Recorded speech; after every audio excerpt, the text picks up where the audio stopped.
एक गांव में रामू नाम का आदमी अपनी बीवी के साथ रहता था। रामू के अपने खेत थे जहां वो हल चलाता और अपनी फसल उगाता था। रामू फसल उगाने के साथ साथ गाड़ियों का अच्छा कारीगर भी था। एक दिन रामू अपने खेतों में बैल से हल चला रहा था। हल चलाते वक्त उसके जहन में एक बात आती है। वो सोचता है कि साथ वाले गांव में मेरे दोस्त राजू के पास ट्रैक्टर है। उसकी ज़मीन भी मेरी ज़मीन के बराबर है। वो ट्रैक्टर से अपने खेतों में बहुत कम वक्त में हल चला लेता है। क्यों ना मैं भी एक ट्रैक्टर खरीद लूं। अगले ही दिन रामू बाजार में जाता है और वहां से अपने लिए एक पुराना और सस्ते दामों ट्रैक्टर खरीद लाता है। घर आकर उसकी मुरम्मत करता है तो वही पुराना ट्रैक्टर बहुत खूबसूरत ट्रैक्टर में तब्दील हो जाता है। फिर रामू खुशी से अपना ट्रैक्टर लेकर अपनी खेतों की तरफ चल निकलता है। खेतों में पहुंचने के बाद रामू बड़ी खुशी से ट्रैक्टर से हल चला लेता है। बहुत कम वक्त में रामू अपनी खेतों में बीज बो देता है और शाम होने पर खुशी खुशी अपने घर वापस आ जाता है। रामू अपनी बीवी से कहता है कि आज मैं बहुत खुश हूँ। आज मैंने अपने खेतों में बहुत कम वक्त में सारे बीज बो दिए। बीवी कहती है कि चलो अच्छा है, अब हमें थोड़ी सी मेहनत में ज़्यादा आमदन मिल जाया करेगी। अगली सुबह जब रामू अपने खेतों में जाता है तो वो देखता है कि कल जो बीज बोया था वो आज उगी है और फसल बन चुकी है। तो वो हैरान रह जाता है। रामू फसल को देखकर बहुत खुश हो जाता है। फिर अपनी फसल को काट कर बाजार में बेच देता है और खुशी से अपने घर पहुंच जाता है। रामू को खुश देखकर रामू की बीवी बोलती है कि आज तो आप बहुत खुश लग रहे हैं, क्या बात है। रामू अपनी बीवी को सारी बात बता देता है। रामू की बीवी भी बहुत खुश हो जाती है और रामू से कहती है कि फिर आप अपनी ज़मीन पर नया बीज बो दें, इससे हमारा मुनाफा और ज़्यादा हो जाएगा। रामू कहता है कि तुम बोल तो ठीक रही हो।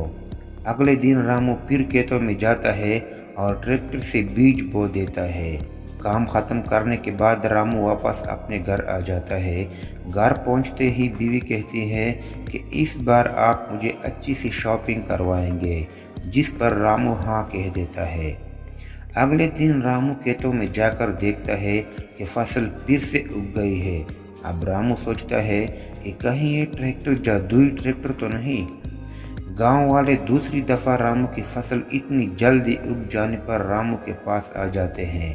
उनमें से एक आदमी कहता है कि अरे रामू भाई, ट्रैक्टर से बीज बोने पर तुम्हारी फसल कितनी तेज़ी से उग रही है। ज़रा अपने इस ट्रैक्टर से हमें भी हल चलाने दो।